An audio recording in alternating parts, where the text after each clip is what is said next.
Well, welcome everyone to the Herbert C. Kelman seminar. I'm delighted that you all are here with us. I know we always have our guests from all over the world, and so we're really grateful that you decided to take time to be with us today.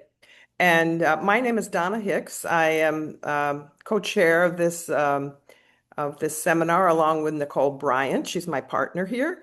And the seminar is co-sponsored by the Program on Negotiation at the Law School and the Weatherhead Center for International Affairs, also at Harvard. And we are we just have a great team of people here who've put together this seminar, and it does take a village, believe me.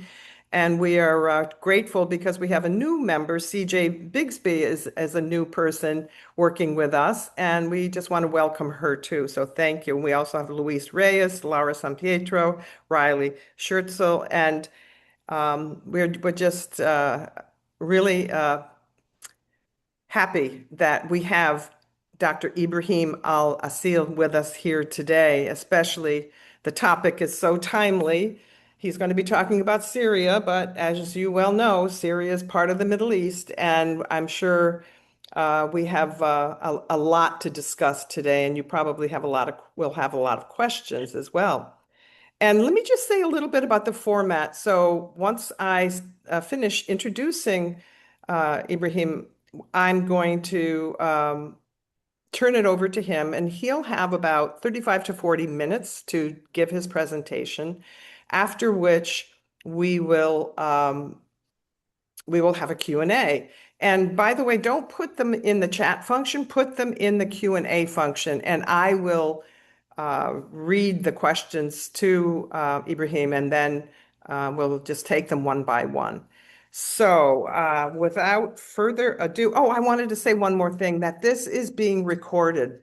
So if for some reason you know someone who wasn't able to make it today, they can go on the Program on Negotiation website and click on events, and you'll see the all the talks of the Herbert C. Kelman seminar. But give us a few days. It takes us a bit to get it put up there. So, but that's good news in case you want to share it or you want to tell somebody, hey, look, this was a great seminar. Go to the PON website and you can listen to it.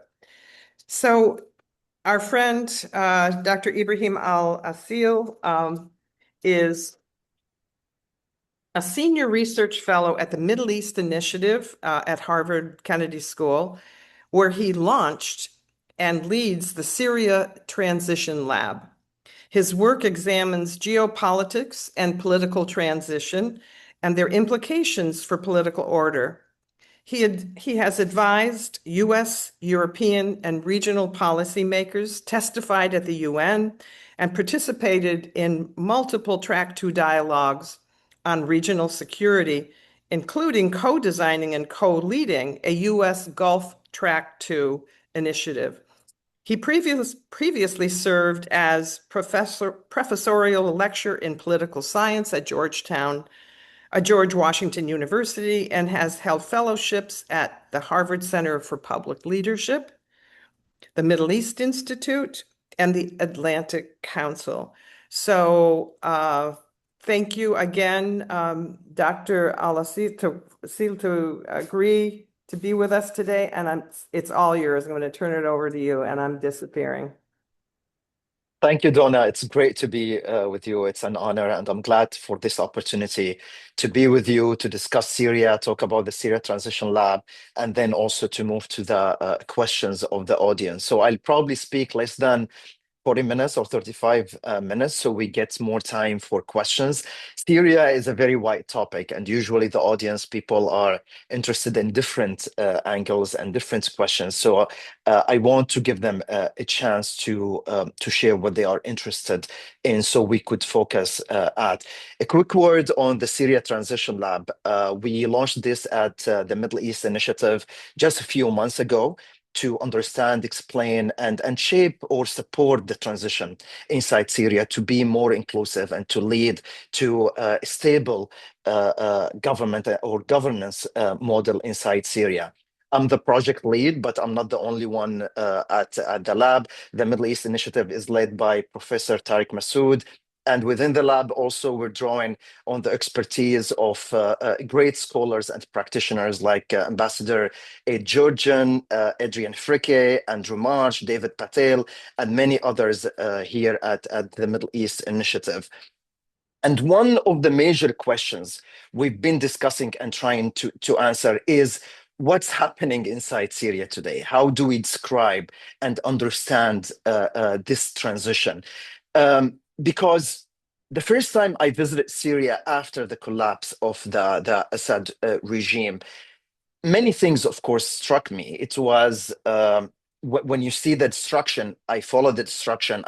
I was in Syria in and out until 2014, and we've all seen the footage coming out of Syria. But then when you go and you see it in person, it's absolutely shocking. But that's not the only thing that struck me in Syria. Something else struck me, that the war ended in Syria. The Assad regime collapsed in Syria, but nobody seemed to agree inside Syria on what political order is emerging in the country. What's happening there? What kind of government is in place today? Because usually conflicts, and especially prolonged conflicts like the one in Syria happened, they end in one of three formulas. One is through negotiated settlements, negotiations. The other one through decisive military victory, and the third one through a frozen conflict. But if you look at Syria today, it doesn't seem to fit any of these three models, and that's what I'm going to discuss. So let's take a step back and see the larger transformation that happened in Syria. So, broad brushstroke about what transition we're looking at today. It's very important to highlight that Syria didn't only go through a destructive and a brutal war over the last 15 years, it also went through almost 6 decades of brutal dictatorship, of tyranny that ruled Syria. And that tyranny arrived to government through different stages, through different series of coups. The first one was the coup of the Ba'ath regime, 1963, and then another internal coup within the Ba'ath party of the military wing against the political wing, and then a third coup in 1970 of one person inside the military wing, inside the Ba'ath party, inside Syria, that took power and structured this dictatorship inside Syria since 1970, Hafiz al-Assad, until 2000. He died, his son inherited the dictatorship, and survived until 2011, when the uprising erupted inside Syria.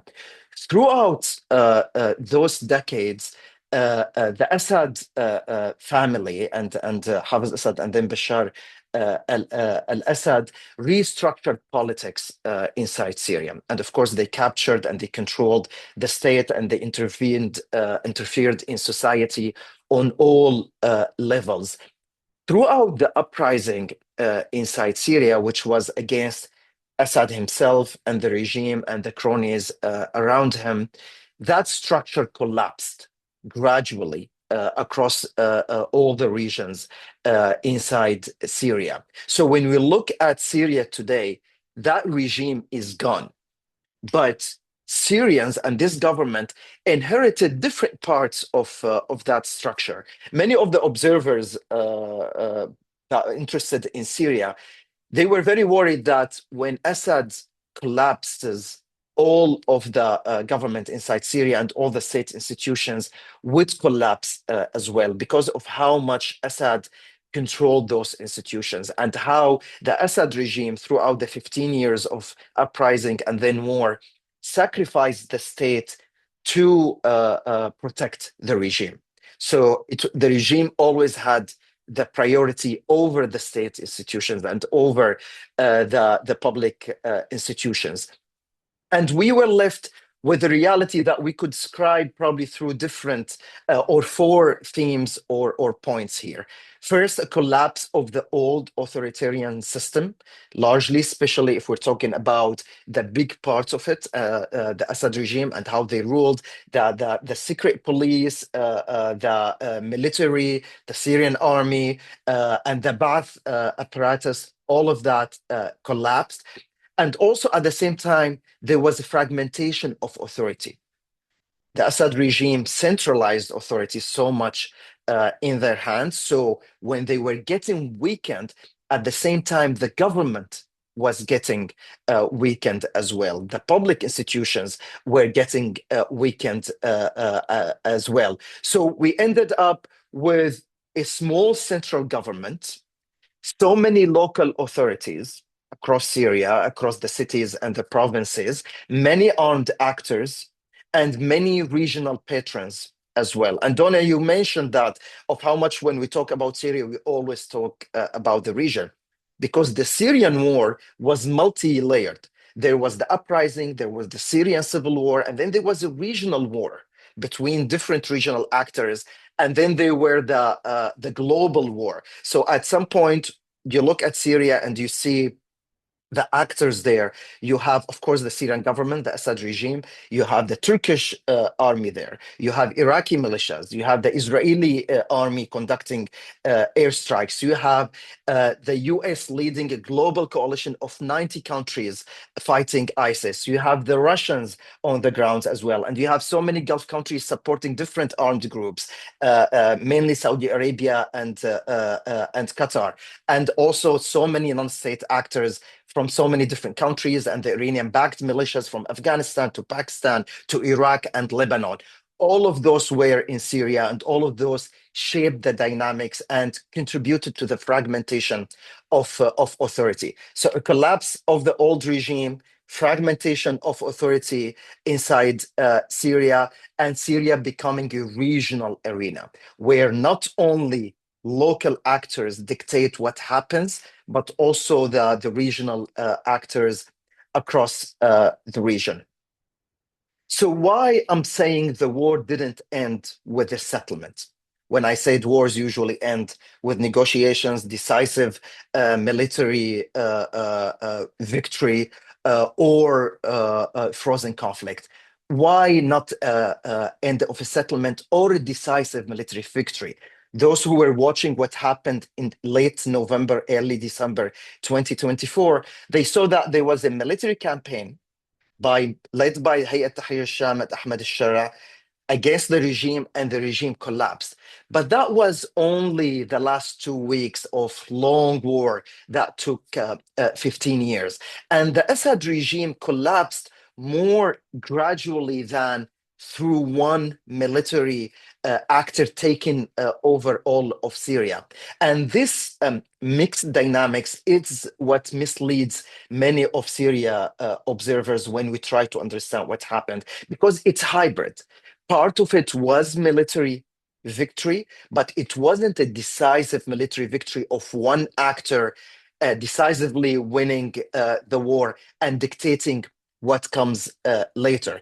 At the same time, there wasn't a grand settlement between all actors. It was more of a hybrid and complex dynamics that included 4 points I want to highlight. First, the military exhaustion rather than decisive victory. And that's why we saw the Assad regime quickly collapse, because the Assad regime collapsed over 15 years, supported by Iran, supported by Hezbollah, supported by Russia, that prolonged the life of the Assad regime, but it kept getting degraded by the day inside Syria.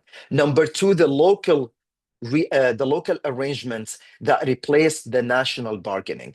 The attack against the Assad regime, led by Ahmed al-Shara and Hayat Tahrir al-Sham, was a coalition of so many smaller groups.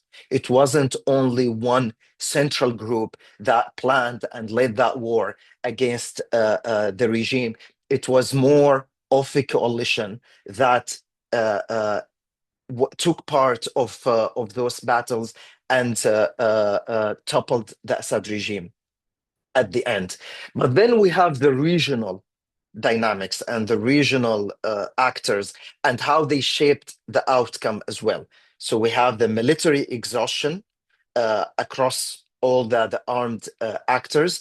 We have local arrangements and coalitions. And then we have external actors that wanted to prioritize stability inside Syria. Except Iran and Israel, they took different approaches to Syria, and we could discuss that further. But the region in general, and especially if we're talking about the Gulf countries and Jordan and Turkey, they wanted to prioritize stability inside Syria. And that what allowed Syria probably that even though there was no decisive military victory by one side, and there wasn't also a grand settlement and bargaining, it allowed Syria to also stabilize and to accept the dynamics that were taking place. And add to that, the fourth point here is the war fatigue inside Syria. And that's something that goes across the spectrum. If we're talking about Hayat Tahrir Sham and the other groups that fought Assad, if we're talking about the Kurds, the Syrian Democratic Forces supported by the United States, who led the fight against ISIS, all of those armed groups, there is a pattern among them that they are tired of war, and that largely the Syrian society, there is a fatigue of war. People do not want to continue fighting.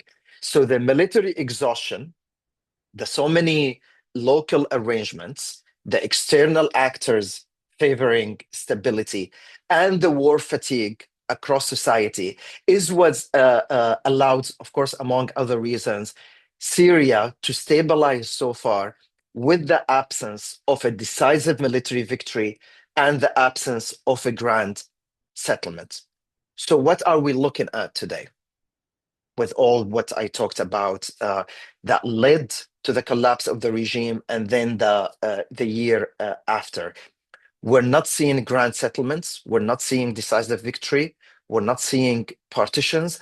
We're seeing a hybrid political order shaped by battle dynamics rather than a decisive victory, and shaped by local settlements and arrangements and negotiations rather than a grand settlement and national negotiations. So there was a national dialogue that took place inside Syria. It was only one day, too short, too little, and it didn't really, it was more theatrical than actual negotiations. However, that doesn't mean there is no local negotiations happening inside Syria. They are happening, but they are happening in a retail fashion. They happen on daily basis, on local places, with very different dynamics and very different accommodations and approaches, but they are happening. And that's why Syria doesn't fit some of the transitional models we're used to. And that's why it's difficult to judge it. But that's something good. And that's something I want to highlight here, that we should not judge the Syrian transition yet. We should not say it's a successful transition. We should not say it's a failure. We should not say Syria is turning into a dictatorship. We should not say Syria is becoming a democracy. It's still too early because of all the dynamics I was describing that happened before the collapse of the regime and followed the collapse of the regime. These daily practices and this informal politics and these local negotiations and accommodations that are shaping the political order today makes it a very complex transition, yet a very dynamic one as well. So it's a transition without a settlement, and it's a post-war order built through informal arrangements. Those are the points to summarize what I talked about. So again, to summarize the transition that we're looking at today: fragmented authority across Syria, informal governance, that it's very different from one city to another. It's very different from one town or village to other town or village, and definitely from one province to another. Also, we have very strong regional influence inside Syria. Today, the regional influence is not the way it used to be by supporting different armed actors, but still the region is playing a huge role and playing that differently. We have Turkey and Saudi Arabia supporting the central government in different ways, but they are trying to support it to stabilize Syria. Israel has its own fears in the south and different dynamics. It supported Druze actors in the south. Initially, it tried to weaken the central government. Then that approach started to shift over the last 6 months. And now it's mainly of a wait and see approach, especially with what's happening in the region. I think that probably will shape and influence the Israeli uh, um alternatives or options in the future.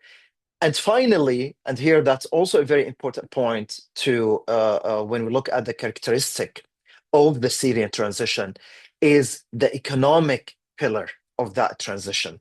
There is a huge economic opening, and you could describe one ways of describing this transition is you could say is economic focused or economic directed.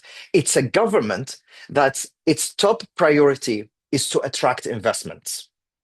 And that also creates another dilemma for the government because to attract investments, you need a central government to be able to enact laws and stabilize the country. But at the same time, you need to create different structures, especially local structures as well, to be able to attract those investments to create a business environment. So the government is trying to attract investments, but at the same time, we still don't have a parliament. They are still largely operating within a legal framework that they inherited from the Assad regime. I started my talk talking about that, the structure the Assad regime created. The Assad regime is gone now, but not the legal framework. Because to create a new legal framework, it's a work that would take 10, 20, and 30 years. So now they inherited that legal framework that Assad created over 6 decades, Bashar al-Assad and his father, and that's why it's very difficult to attract investments. So we've seen lots of politically motivated investments, and the sovereign in the sovereign sectors like mainly energy and tech. When we talk about mobile operators and fiber optics projects, so you have lots of regional operators from Saudi Arabia, from the UAE, from Qatar and Turkey interested in that. But private sector is still very hesitant to go there. And add to that, of course, the issue of the sanctions and the hangover of sanctions. Sanctions largely have been removed in Syria, but not all of them. And usually the private sector is very hesitant. Even when sanctions are removed, it takes a while for them to understand that they've been removed and to be encouraged to go into that new market.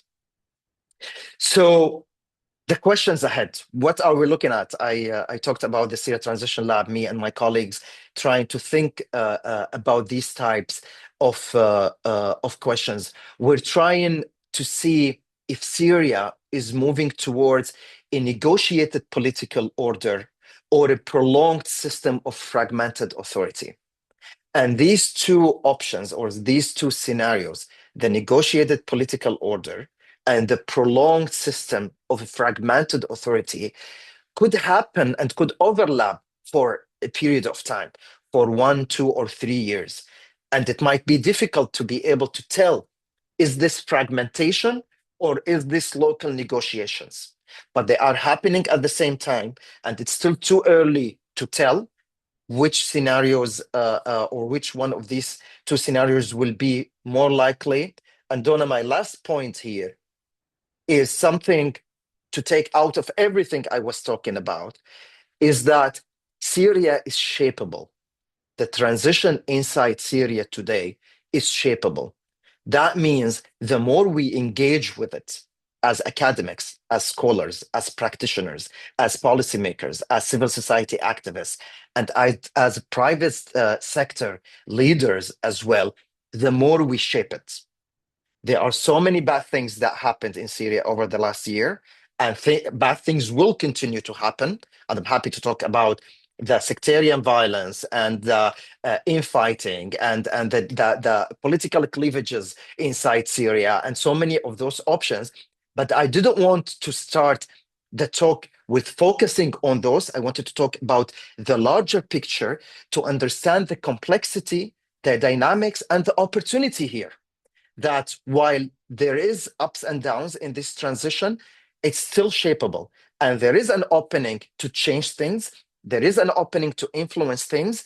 And how we look at it and how we understand it is crucial of how we approach this transition, not only for the Syria transition, but also for any other transition that happens in the future with such complexity and very dynamic aspects, the way they are happening in Syria today.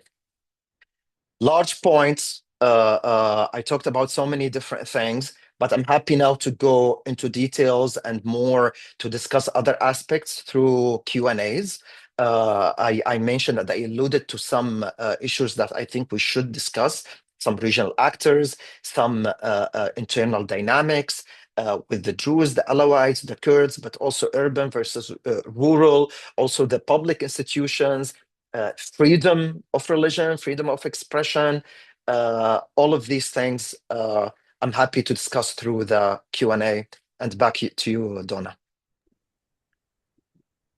Okay, thank you. Thank you so much. I'm excited to hear how people will engage with you with these questions. I have a question for you before we open it up. Is what's the level of trust among the Syrian people? I know there's so many different fragmentations as you've described, and so many different identity groups and all of that.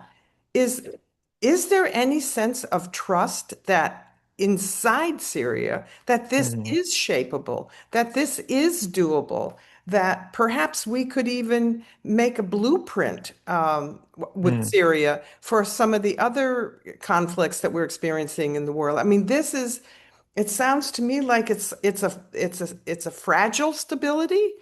At the same time, I'm hearing a lot of hope from you, and you have mm, been on the inside. So say a little bit more about what level of trust the Syrian people are experiencing, especially from Ahmed al-Shara. What are they mm. putting faith in his leadership? Excellent question. And you say the key word, the fragile system, fragility of Syria. It's something, everything we talk about, you could describe it as fragile. Everything is deeply, deeply fragile. And you talked, you asked about the issue of trust. When we look at the society after 6 decades of brutal dictatorship, of tyranny, that goes into all the structure of society, and it affects the social fabric. Which is like usually when we say the word social fabric, for many it's an abstract. What does it mean? It means how people feel about each other. It means how people feel about their neighbors. Do they trust them? Do they not trust them? And you see that always after the collapse of such dictatorial regime, the deep level of mistrust from everyone against everyone. Not only political actors, not only sects, but even people on the individual level. Because dictatorships, they push people to hide things, to be afraid, to be obsessed with survival, and to have paranoia. One movie I always recommend to people, it's about East Germany, Lives of Others. Please watch the movie. You would get a sense of what it means to live under one of those regimes and how much they affect the trust within society and within the day-to-day relationship between people. When the Assad regime collapsed and I went to Syria, Donna, one thing I noticed is that I felt that I was in a large party where Syrians are meeting each other for the first time. Mm. Conversations on day to day, you feel it, people as if they've never knew each other. They started to talk with no barriers, with no censorship. And that's leads to totally different society. You hear so many ugly things you didn't used to hear, and you hear so many beautiful things and genuine things that you didn't used to hear. The filters are out. There is no authority whatsoever, and people are angry. People, they have grievances. People are in pain. People are still figuring out how much they lost. So the mistrust is deep. The pain is absolutely deep. We're talking about around 1 million people that Syrians lost in this war out of 24 millions. We're talking about 50% of the population displaced. Out of every two Syrians, one of them is not at home anymore over the last 15 years. 12 million people were displaced throughout the war. Also, more than 100,000 people disappeared in Assad's prisons. We're not talking about those who were imprisoned or killed, disappeared. We even don't know where their bodies are. Every couple of weeks, Syrians discover a mass grave. Recently, another file is thousands of children of political prisoners who the regime killed and buried in mass graves, took their kids, changed their last names, put them in orphanage places around the country, and now many of the rest of their family, they are trying to find where those kids are. So can you imagine the trauma that this society went through?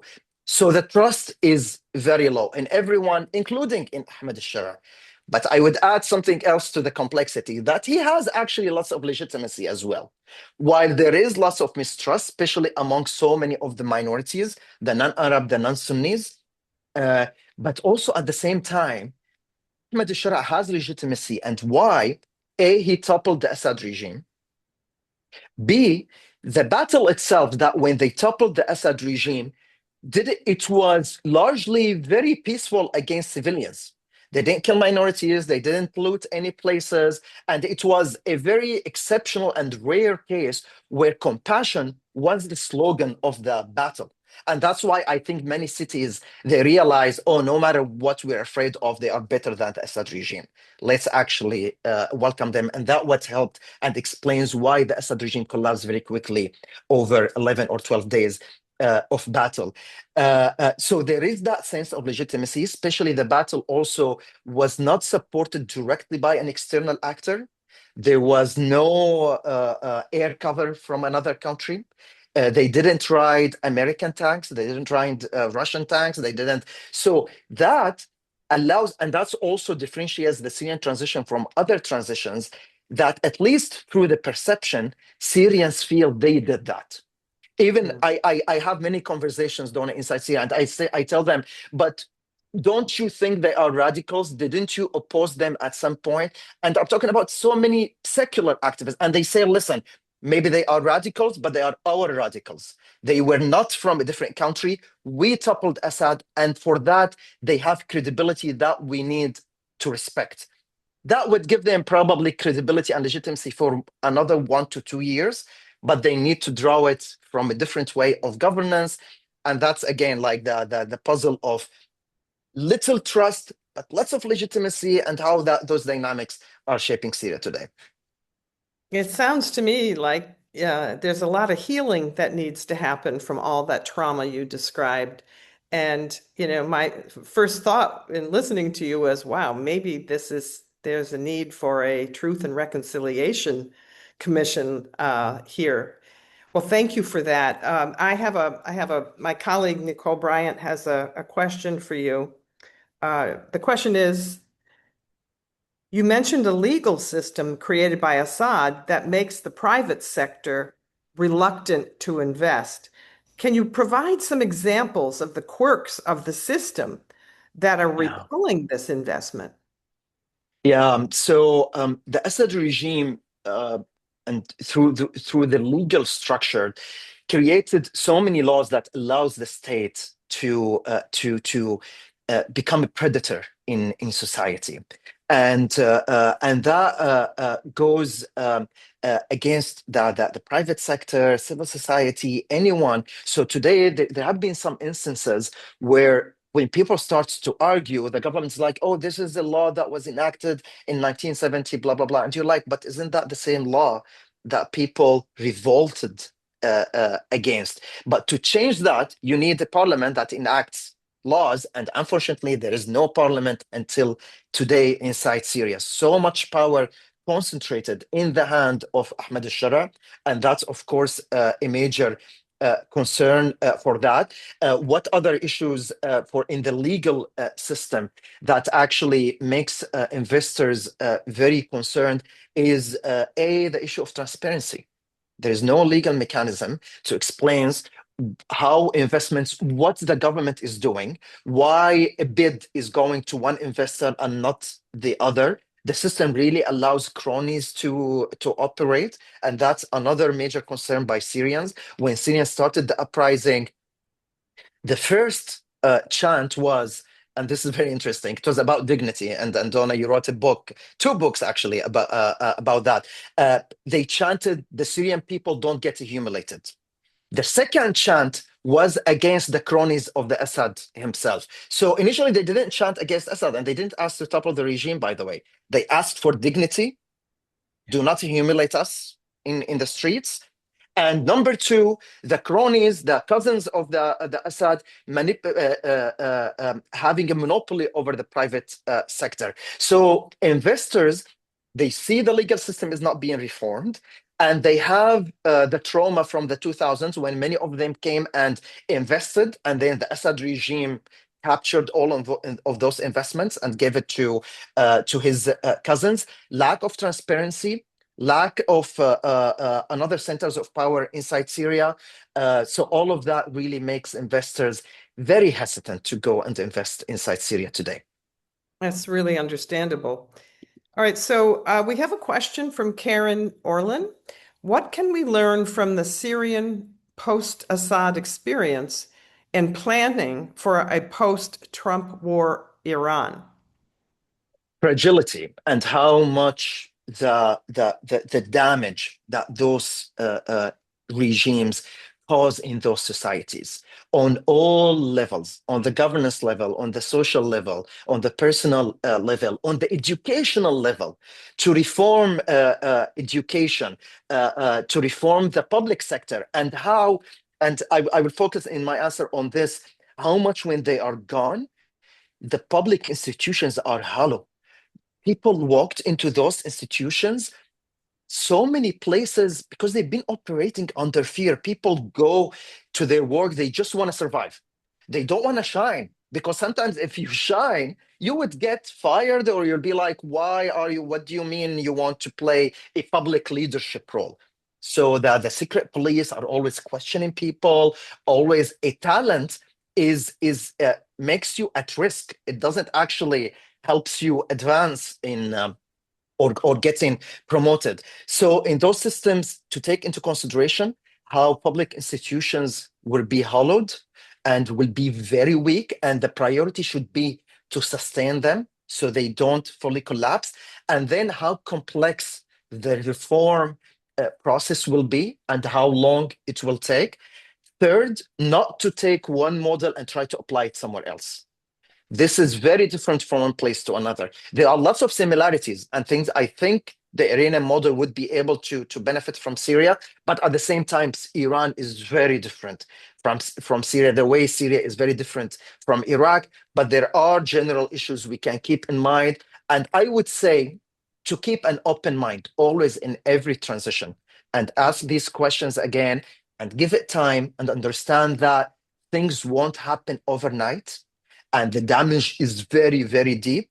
And we need to be creative and we need to be gradual in what we expect and how we approach those transitions. Okay, thank you. Here's another one by from Adrian Frick. Thank you. Rika, my Thank you colleague for, at the lab. oh, your colleague. Okay. Thank you for this excellent presentation as always. To what extent do you think the preferences of host countries in the region and in Europe of large numbers of Syrian refugees will impact the Syrian transition? Great question. And Adrian, by the way, she is a top expert in transitional justice, and she's focusing on that at the lab. I'm very lucky to get to work with her. The refugees also another dilemma of the refugees, because regional hosts, who they suffered a lot, by the way. It was Turkey, Lebanon, Jordan, and Kurdistan, Iraq, and the rest of Iraq as well. Those are the neighboring countries that they hosted refugees, but of course, Syrian refugees are everywhere now. Their priority is for the refugees to go back. The priority of the government is different. And why is that? Of two major issues. First, when we say about the 12 million displaced people, half of them were displaced inside Syria and half of them outside Syria. So for the government, the priority is those camps inside Syria first. So before they want people to come back from Turkey, they want to empty the camps inside Syria for different reasons, including that usually the conditions in the camps inside Syria are the worst. So people are in a very bad, even tents, that whenever it rains, there is flooding, cold, heat, poverty. They want to empty those camps first. Second, there is that risk when so many people go back and Syria is destroyed. You walk through neighborhoods and they are flattened. So when people want to go back, their places are not there. There is no place they can politically go back now. They don't fear the secret police, but their places are gone. So what happens that they would go to the small places that survived the war, and that would increase the social, the economic, and the security pressure on those areas, and that might lead to different types of societal and economic and security explosions. To phase out the return is very important. And one thing that the government should do, and they are doing with the neighboring countries, but I think this should become a clearer mechanism for all of them, the regional host and the Syrian government, to create a mechanism to coordinate with that, explaining that if they push them back very quickly, that might lead to another conflict where they would seek refuge again in other countries, to actually have a plan for their return and to support their return, not only with the places where they would live, but also they need jobs, they need hospitals, they need schools. So that should be in parallel with a process of reconstruction inside Syria as well. You said it was complex. This is really complex. All right, the next is from Anja Hemmingsmeyer.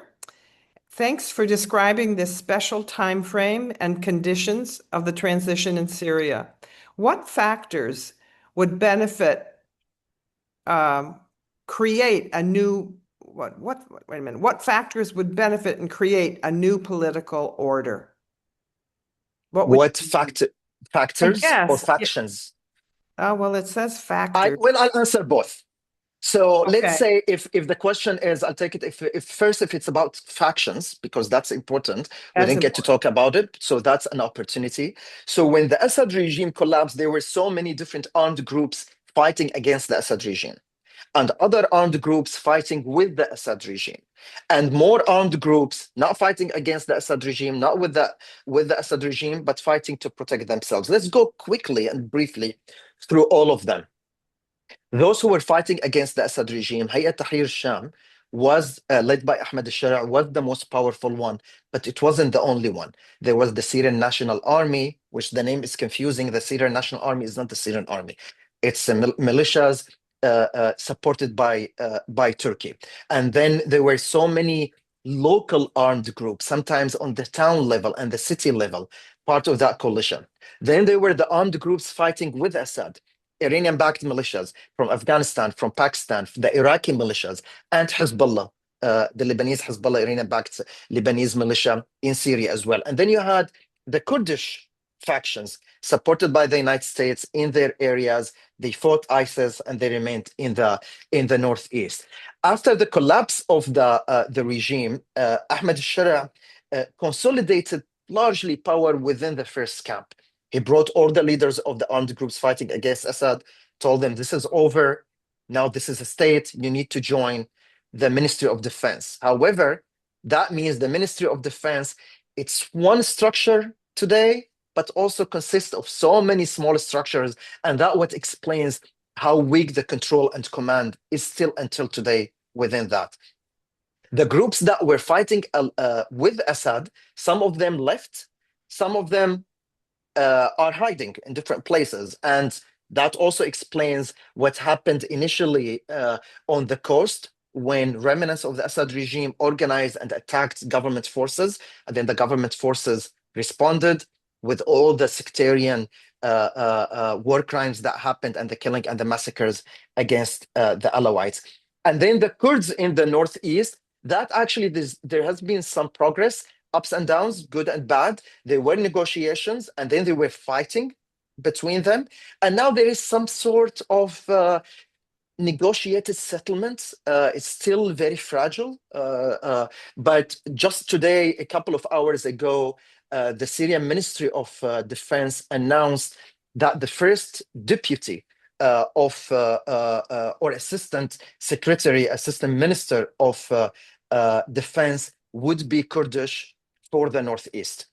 Excellent step. Not Mhm. enough, but very good. I think they need to continue. And I would actually argue uh, that I think the Kurds should be integrated in the system, not only in their areas, but across Syria. I want to see the Kurdish leaders not only influential in the Northeast, but in Damascus. That's how you reflect Syria. That's how we don't build a Sunni Syria and a Kurdish Syria and an Alawite Syria. We want a real power sharing. Uh, and if it was the other way around, what factors, what was the question again? What factions? We talked about factions and the factors that Wait a minute. shape the Create transition the today. factors that would benefit and create a new political order. Oh, new political, yeah.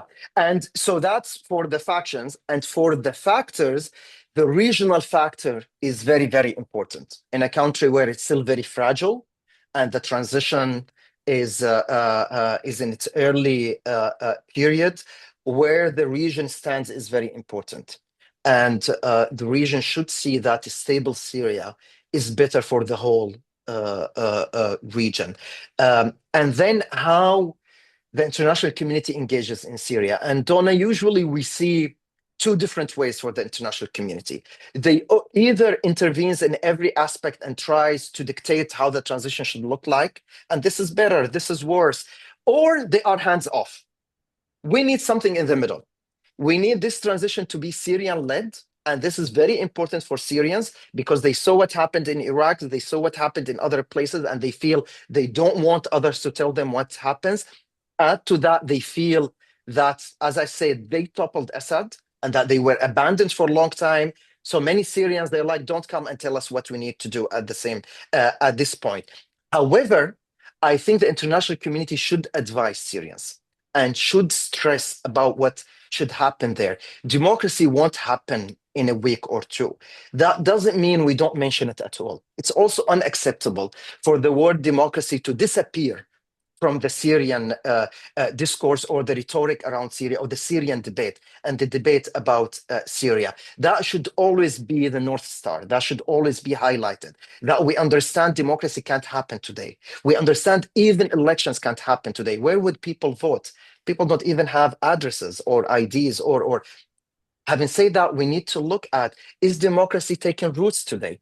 Is there transparency being built up? Is there inclusivity emerging inside Syria? So not to tell Syrians what to do every day, but not to be hands off, to support, to advise, and to try to shape it in a more inclusive way. I think that could be a better approach for how we approach this transition. And just to follow up on that question, what role would women play in the creation of this new political? Yeah. Yeah, a huge role. And the Syrian uprising, many figures. It was we had so many leading women figure from Maiskaf to Razan Zaytouneh and so many other activists and intellectuals and leading figures inside Syria that played a huge role. However, like any other conflicts, the more violent it gets, usually there are many segments of society that they lose power, including women. So the more when it got more and more militarized, you see Syrian women, the voice of Syrian women facing more difficulty inside Syria. Today, that struggle is clear. And I would reference a speech at the UN just took place, I think, 3 weeks ago by a leading woman activist. Her name is Mosna Dreid. She spoke to the UN Security Council about the woman conditions inside Syria, and she explained it way better than I would ever be able to. And she mentioned how much they feel they are sidelined. They are not being part of the negotiations. They are not. They are excluded of many of the meetings. Why they played a huge role on the ground, and I think that struggle will shape Syria, and it's a force that would not allow conservative males to dominate the political scene inside Syria. And add to that, usually post conflicts. Uh, uh, there is always that struggle. We hosted at actually the Weatherhead Center and also at the Syria Transition Lab, we hosted Minister Hind Kabawat. She is the only minister out of 21 or 22 ministers inside Syria, out of, sorry, 23 ministers inside Syria. She's the only female, but she is really, and she chose the day of International Women's Day 2 days ago to launch the strategy of her ministry. And she said, I chose that day on particular. We are continuing this struggle. And yeah, so I would say for those who are interested, follow Hind's work, follow Musna Dreid's work, and others, and to see what they are focusing on and what they are asking to prioritize. Okay, we have a message from David Lesh, who you know. Do you see Syria, regardless of a negotiated settlement or prolonged fragmentation, heading toward a sectarian majoritarian state where the minorities are, in effect, second-class citizens? And will the Alawites, Christians, Druze, and Kurds band together somewhat to combat this? And why do you think Shara and his core are flexible or shapeable? So for the first part, very, very good question. For the first part, I would say I would argue against categorizing the Syrian society only across sect lines, because for two reasons. The first one, it's inaccurate, and the second one, it might lead to more violence. Why is it inaccurate? In Syria, historically speaking, economic and social alliances were mostly across sect lines, more geographic than sect. So you would find people in Damascus, Sunni and Christians, usually closer to each other than Sunnis in Damascus and Sunnis in Raqqa, for example, or Christians in Damascus and Christians in Hasake or in other parts. So the economic and the social alliances and networks in Syria are very complex, and you can't look at them only through sectarian lines. In Lebanon, it's different. In Iraq, as well, it's different because each sect they have their political economy too in Lebanon. In Syria, it's not the case. So the first one, inaccuracy. The second one, why I said it's danger, because I think it's dangerous because if we actually cement the argument that this is Sunnis against everyone else, we're gonna institutionalize sectarianism inside Syria. I think everyone from the Alawites and the Christians and the Kurds and the Druze should actually have a seat at the table, not only to represent their sect, but to represent their areas, to represent their communities, and to represent the interests with alliances of Sunnis of those places and Arabs of those places. I think that would build a better pluralistic system that less resisted by Sunnis. But if we're telling them it's minorities versus Sunnis, even those, and there is wide segments of Sunnis who don't want to identify as Sunnis. They're like, we don't, it doesn't say who I am. So I think they should not be pushed in that way. Why Ahmed al-Sharia is open I think Ahmed Shara evolved through the years to understand that you need to build coalitions and alliances to be able to survive. So he looked at the model of Assad, where Assad never accepted to do that. And at the end, it collapsed. And he started to build local coalitions. Even when you look how he interacted with different centers of power in the north where he was, whether civil society or Druze or the Kurds as well, there was always the pull and push. It was never like smooth and romantic. There were many people who were imprisoned and many people who suffered. But at the same time, there was a continuation of evolution that every year was different than the year before, how he approached and how he dealt with them. So I think to answer David's question, that evolution explains what also and how he evolved over the last year. And you see, even if we look at what happened with the Druze and then what happened with the Kurds, you also see some evolution there. It's not enough. It's not good enough, but there is an evolution we need to acknowledge and try to understand to to try to encourage it and make sure it continues in that direction. And that what gives me, that's the opening I'm talking about, is that feeling of that there is an evolution, there is a window for how they approach things. It's not only radical and ideological. And I think that what we need to build or to focus on to make it more inclusive before it's too late. Okay, that's great response. Thank you, Ibrahim. And I have one last question. Jude Antony Appin, I think. Jude wants to know, is there a role for young leaders in paving a different pathway to a peaceful negotiated settlement? Very, very good question. And yes, and it's happening and it's there. So the youth, the issue of the youth is probably less or it's in a better condition when you compare it. We talked about women in society because it's mainly male. Like if you look at the pictures, you would find them mainly male, but you'll find a lot of young people. And I think because there was a generational shift, so lots of people in government today, many of them, they are late 30s, early 40s, mid 40s. And Syria is the median age in Syria, I think, is 22 or 23. Syria is a very young country, and the youth should be there. But many of the youth are still largely dissatisfied because they don't have access to education the way they want, and they don't have jobs. Unemployment in Syria in some regions is more than 90%. And that's why I think de-radicalization and demobilization and demilitarization could happen through offering people jobs. And that's why reconstruction is very important. Not to only not to donate money and make Syria dependent, the other way around, to invest and to create projects. So those youth, they could go and find jobs and contribute. But final point here, that the youth in Syria, they don't want only jobs. They also want to have a say in the political order that we've been discussing for almost an hour now.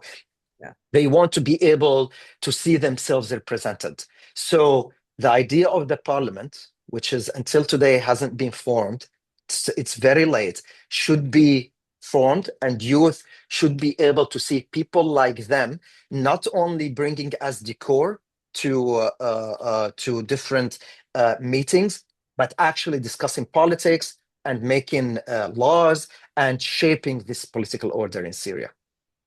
Ibrahim, you certainly have a vision. And now I understand why you're the director of the Syria Transition Lab. You have so many great ideas, and your analysis was extremely powerful.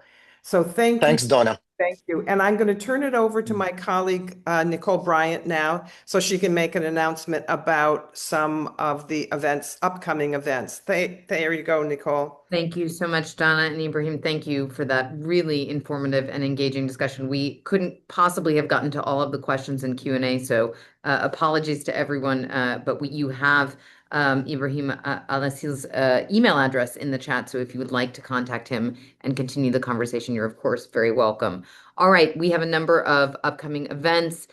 throughout the spring. And our next three are all book talks, which means that my reading list is quite complete. And for the first one, I don't yet have the book because it's coming out literally around that date. But Professor Julia Minson of Harvard Kennedy Schools of Government will be here talking about how to disagree better on March 26th. She's also a PON executive committee member. And then we will have our colleague Leslie John from HBS here. I do have the book on revealing the power of oversharing on March 31st. And then John Richardson, our colleague from MIT, and Atiya Qureshi on Never Settle, Persuasion and Negotiation Skills to get what you want. So looking forward to a lot of good reading and a lot of good discussions over the course of these next months. As ever, if you weren't able to join us at the very outset, or if you want to share today's talk, please visit the PON website to view it. The recording will be available in just a few days, as well as the recordings of all of our past events. So thank you, everyone. Wishing you a wonderful, it is a very warm, sunny day here in Cambridge, Massachusetts. Be well, and we will see you again very soon. Thank you.